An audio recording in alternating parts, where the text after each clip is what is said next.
Hello, hello, Hello, hello. hello. How are you It's today? I'm good. I've made it so far through April Fool's Day without getting April fooled. So day is not over yet though. Yeah, unfortunately, someone tried to fool me. I didn't buy it, but I had to remind everyone that they have to keep their head on a swivel because it's one of those days where marketing and businesses and everyone are trying to get you to fall for it. So, Yeah. Yes, indeed. So anyway, so I you're kind of we're kind of leaning on your expertise today and I cannot wait. yeah, today we're talking about HSAs or health savings accounts. This is something that I know I've had clients ask me about, and I know you have as well. So we figured we would dedicate a whole episode to talking about them, the benefits, the downfalls, and make sure that people understand what they are, how to use them, all the good stuff. I can't wait. All right. Well, a health savings account to get started is a tax advantaged account for individuals who have a high deductible health plan, and it helps them save for medical expenses that those plans do not cover. Mhm. So, in order to contribute to an HSA, you must have a high deductible plan currently enrolled in. Mhm. Um, have you had one before? Do you use one now? So when I worked for someone, I had an FSA. But I've Mm. never done an HSA. So I know that it is for higher deductibles, and I know that there's a tax benefit, but that's all that I know Mhm. about them. Well, I'm glad you brought up FSAs because they are also a health benefit that people get while they're employed, but they're very different from an HSA. So, we should start by talking about the difference between an HSA and an FSA, and then go into a little bit more depth about kind of the benefits and the parts of an HSA that we think our viewers want to know. Yeah. So, a HSA, as I mentioned, you have to have a high deductible plan to have one. For a flexible spending account, you can have any insurance coverage or no coverage at all, but you can't have a high deductible account. So, very used for very different, types of insurance. And what's the biggest difference is that FSAs have to be used up within a plan year. Otherwise, you lose all the money that was in that plan. Whereas an HSA, it is more like a savings account or investment account. The funds roll over year after year until you use them all up. Wow. Okay. So I know my FSA was taken out of my check before taxes were taken out. Is that similar to HSAs? Is there a deferment that the employee employer can do as well? Or is that usually just something you do on your own? So for an HSA, you can contribute to it as can your employer. So if you're working for an employer and you have an employer sponsored HSA, you both can contribute to that plan. And a lot of the times that is a benefit that employers offer. They'll do something similar to like a match, like a 401k going into your HSA. Hmm. Um, for an individual, there's a contribution limit to an HSA, which this year is, I believe, they've raised it every year. So the number this year is $4,150. Okay. And that's for an individual, and then up to 8,300 for a family. So you can contribute if you have dependents and other people in your family.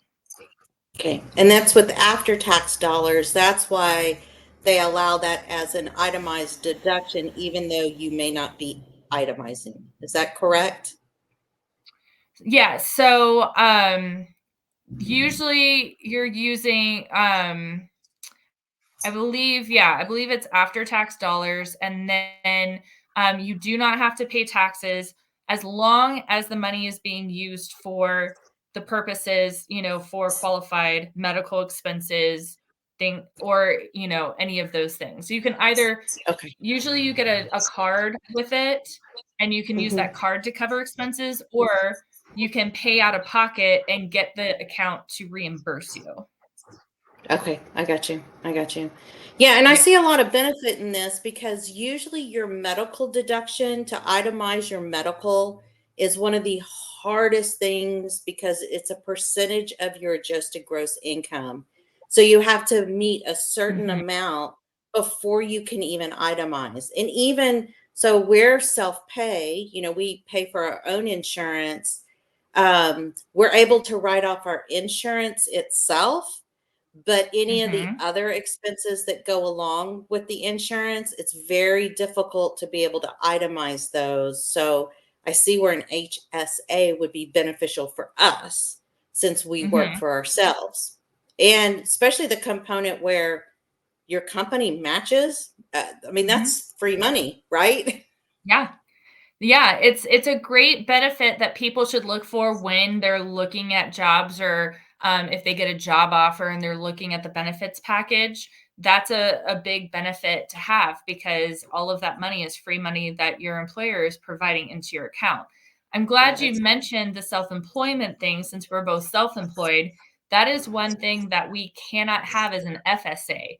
You can't be right. self-employed with an FSA plan. You have to be employed with an employer, and it's owned by the employer, so it's not portable. You can't take it with you wherever you go. Whereas an Mhm. HSA, if you're self-employed, you can have one. If you're with an employer, you can have one, and you own it, so you take it anywhere. That's a huge difference. So, an FSA is I declare at the beginning of the year, I want to set aside X amount of dollars. Yep. And then that gets deducted out of my paycheck before taxes are taken out. Yes. And it sits over there. And if I don't use it, I lose it. So, got to be real good about setting that number. Yes, you can contribute up to, um, and again, they change it every year, but I know at one point it was like 2,700, something along those lines. And but you could contribute less. And you do have to be careful with what you contribute to an FSA, because if you don't have enough qualified medical expenses during the plan year to use up all Hmm. that money, you lose whatever you didn't Hmm. use, which is kind of crappy. So Yeah. I know when I had an FSA at my previous job, I became very knowledgeable on what items I could buy Yeah. with FSA money. There's Hmm. also websites specifically for FSA type items, so that Hmm. they qualify. So that Hmm. was something that I know a lot of people would do towards the end of the plan year to make sure that money went to Yes. something.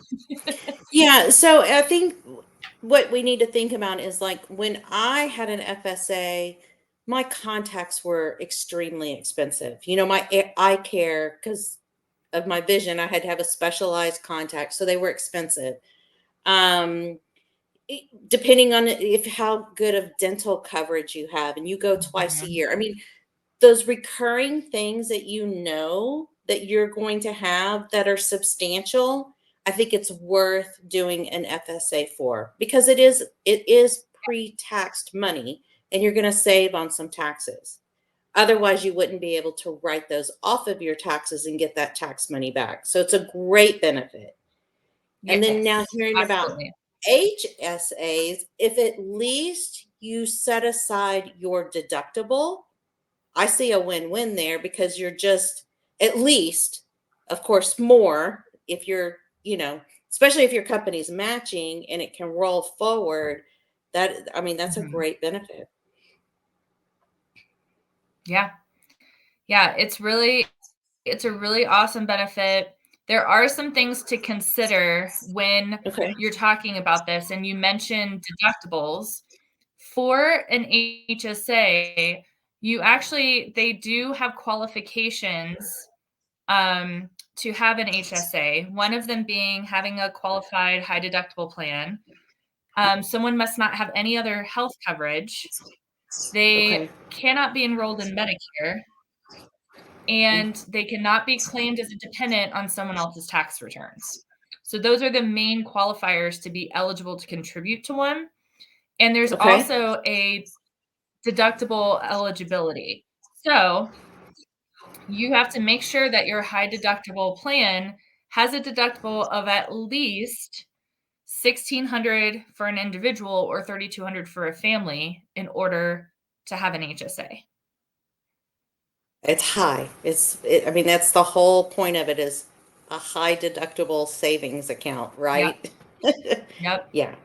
Absolutely. There is a really great thing that I know you and I really like about HSAs that not many people know, and that's that they can invest the money in their HSA in stocks or securities or other investment vehicles. Yeah. How cool is that? That's cool. I mean, so you're setting your money aside for, in case you've got to pay this high deductible or things are coming up. I can get my tax dollars back on it and not itemize, and I'm earning money on my money just sitting there. Man, that's a win-win in my book. Yeah. Yeah. And the only Seriously, it's requirement great. is Now,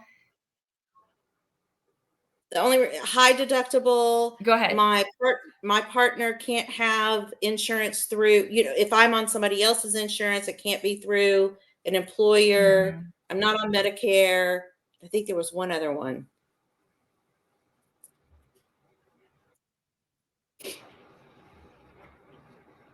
Yeah. It was high deductible, can't be on Medicare, can't be a dependent, and Dependent.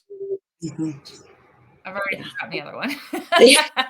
You got them all. You got them all. Have no other coverage. Yeah. Yeah, there you go. It's like I knew them before.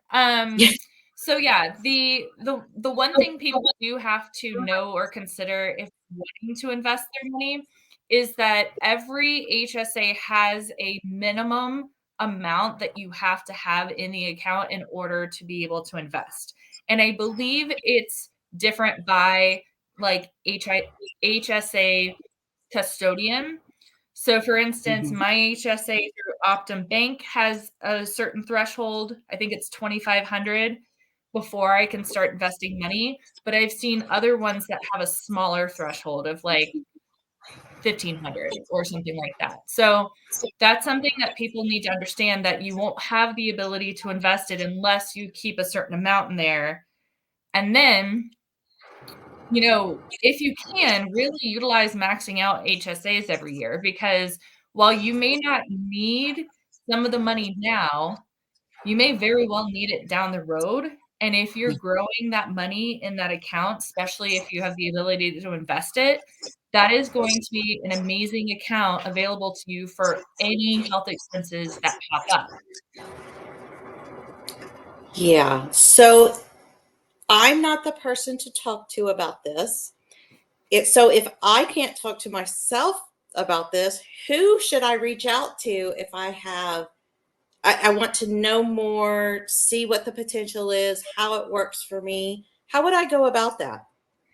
So if you are employed at a company that provides an HSA, you'll want to talk to your benefits person in HR.